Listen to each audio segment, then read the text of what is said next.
Hello everyone. So if you want to change a screen lock type on your Android device, here's how to do that. Let's get started.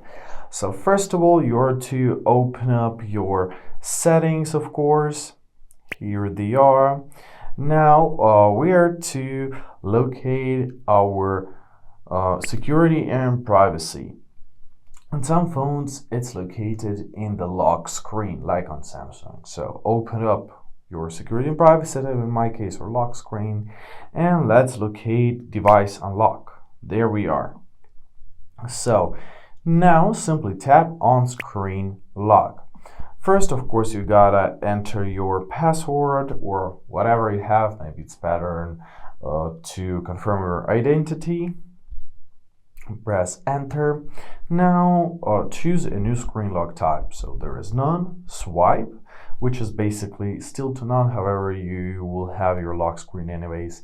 Pattern, pin, which is my current screen lock, or password, which is the most complicated one, by the way. So if you are really into your privacy and you believe in this way of keeping privacy, so use your password. This one is gonna work for you.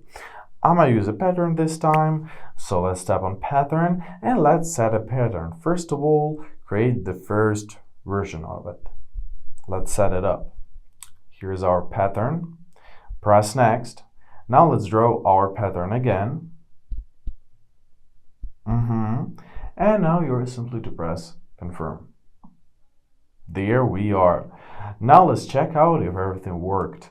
So let me lock my phone. All right, my face got detected. Let me re-unlock it. And there we are. Now I have to use pattern, and it worked perfectly. So I hope this video was helpful. Thank you so much for watching. Have a great day, and please consider subscribing to our channel.